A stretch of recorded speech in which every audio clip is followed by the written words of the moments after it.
You see the shape? Whenever you see that, just like that signature on radar, a line of storms like that, that just means it has some really strong wind gust with it. And sure enough, check out a picture from right where that happened. Up the road from this picture, I got a picture on Twitter. We were talking about this morning. Put the call out. I said, hey, send me your pictures. Let me know if the snow melts. 2 of these, so 2 feet of water. Thankfully, I have 2. So that right there, if you had this amount of fast running water, that can actually float an SUV. Okay, Drew, are we done with the storms? Yeah, we are done with the strong storms. If you live in Columbus, into the west of Columbus Tuesday morning, you're dry.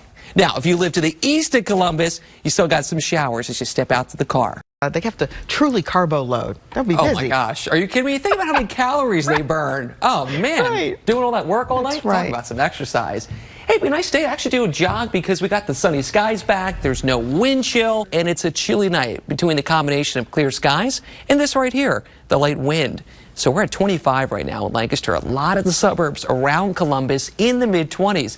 Columbus itself actually holding on to the 30s, but not for too much longer. You're in the 20s next hour. Well, you might be drinking your coffee this morning, getting ready for the day. There's nothing in there. Nope, I got my coffee mug with me, but shopping local means so much for the community, and 10 TV's Stephanie Stanovich joins us now with more on that. Okay, I got to give you the dangerous tools back. Speaking of tools, we actually have someone who's going to Antarctica soon.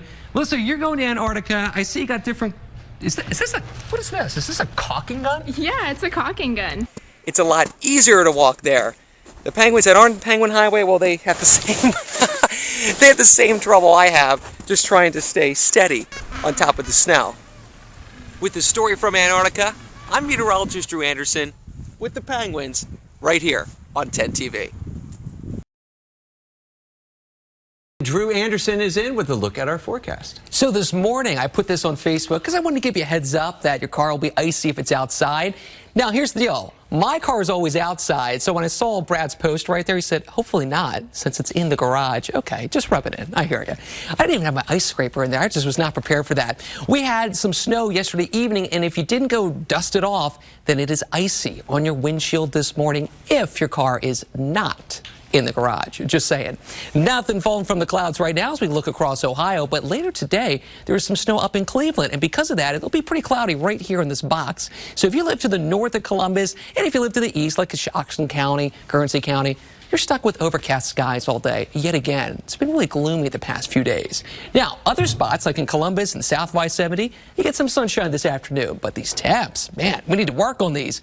We've been stuck in the 30s since Sunday afternoon. Now, this afternoon, we make it up to 40, but it won't feel like 40 because we have to battle a wind chill. Here's your hour-by-hour forecast as we look outside and see, yeah, there's those pesky clouds north of I-70 and east of the city, but there's those partly sunny skies in the afternoon. And again, heads up, if you're heading to Cleveland, look at that. Some lake effect snow for them. Hey, they can keep it. We are snow-free for your afternoon with that wind chill, making that right there feel like the 30s. Now, that wind, it starts the night, but it's not here to stay all night. After midnight, that's when the breezes end, and it'll actually be in the 30s to feel like the 30s by the end of the night. As for your day tomorrow, look at this. Partly sunny skies, gorgeous, and actually feeling like the mid-40s, which is very average for this time of year because there's no wind chill and because we have the sun out. If we have a cloudy day this time of year, even without the wind, it's not going to feel like that temperature. You need that sun to do its job. Once we get the 40s back this afternoon, they continue through Saturday, then 50s for Sunday and Monday. But before we get there, the breeze is back for more on your Friday. Also coming back on Friday, a few sprinkles popping up. Real hit or miss. Not everyone gets the rain. Overall, most of us stay dry on Friday, but I just want to point that out there. It's a cloudy day on Friday. It will be dry for the annual tree lighting in Delaware at 6:30. Temperature will be at 42. And there's horse-drawn carriage rides. I've done that before. They're $1. That is awesome. It feels so seasonal when you're in there, but it is cold in that carriage. And the winds will die off right around sunset Friday evening, so that's good. So no wind chill in the carriage, except for when they're moving along. You feel that breeze in your face just from driving it. There it is, a beautiful Saturday. Look at that, mostly sunny skies. 52 on Sunday, and those 50s continue into Monday. But look at that, Monday and Tuesday next week, we start out the week with some pretty wet weather. As you leave the house today, you got to tune in to 94.7 FM, sunny 95 for the most up-to-date weather from your Doppler 10 weather team. Now on 10, a creature in the Great Lakes is starting to freak out some scientists just in time for Halloween. Here to tell us more about the creepy creatures is Doppler 10 meteorologist Drew Anderson. And this is so crazy. Just to see them, which we're about to see, is kind of creepy. It's wild. If you've never seen him or heard of him before, it's hard to believe it's actually real life because it looks straight out of a horror movie. So here's what we got. I got to zoom into the Great Lakes, and let me just get you updated on what's going on. Around the Great Lakes, scientists, they're fighting vampires. No, not real vampires. We're talking about fish that act like vampires. Right now, Lake Erie, it has more of these vampire fish than scientists want. So there's one solution that involves the same technology that we use right here in the Doppler 10 Weather Center to make our future weather forecast just like this. So to hear more about this weather connection, I did a road trip up to Michigan to the nation's premier sea lamprey research center. Take a look. Yikes. This is a sea lamprey right here, and it literally sucks the blood of fish in our Great Lakes. Because these vampire fish are parasites, scientists keep searching for ways to get rid of them. In fact, they're looking up. That's because rainfall and temperatures affect where sea lamprey go. So scientists are making a fish forecast. Yeah, see, they're combining the ways computers make our weather forecast with the way computers analyze fish behavior. When you put those two together, you get a fish location forecast. And once you know where the fish will be, you can apply different control scenarios and try to optimize how we spend our control program dollars. Now, these scientists continue to look for even more ways to be efficient with removing the sea lampreys. So right now, they're testing out AI. Yeah, artificial intelligence. Here's how it works. At a dam, there'd be an underwater camera connected to a computer. That underwater camera with the computer would recognize a sea lamprey from just a regular fish. When the computer spots that, the sea lamprey would get suctioned and dropped into a cage, while the other fish would get to pass over the dam. We work really hard to eradicate them from the Great Lakes, but at the same time, we have to just respect how incredible the creature is. And Scott's right. They're pretty cool to experience literally firsthand. That is wild.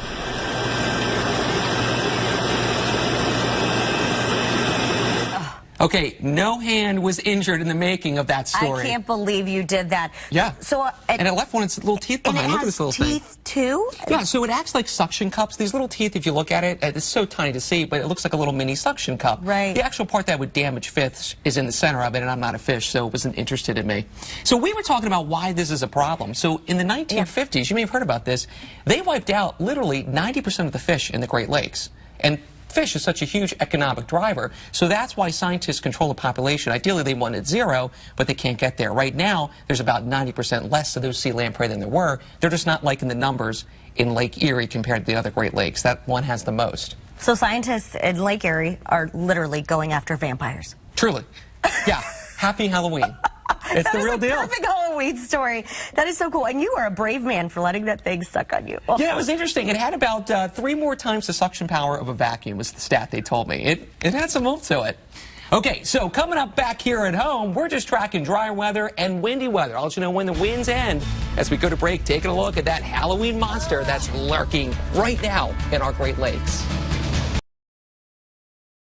We've got some pretty cold weather on the way for next week. I'd say brutally cold. So it got me to thinking about this. Our ski resorts. This is in the Mansfield area, and yeah, no one on the lift right now, and no one on the lift this weekend at Snow Trails. So Snow Trails, they've already opened for the season, and here's the reason why. If you go to 10tv.com, click on menu, come down to weather, click on weather blogs. That's where myself and the whole Doppler 10 team write weather articles for you. Right in there, I posted the November calendar of weather because we've had a lot of days that were colder than average last month. Look at all these in blue right there. And because of that cold weather, Snow Trails was able to open up the earliest they ever have in 59 years this weekend right here.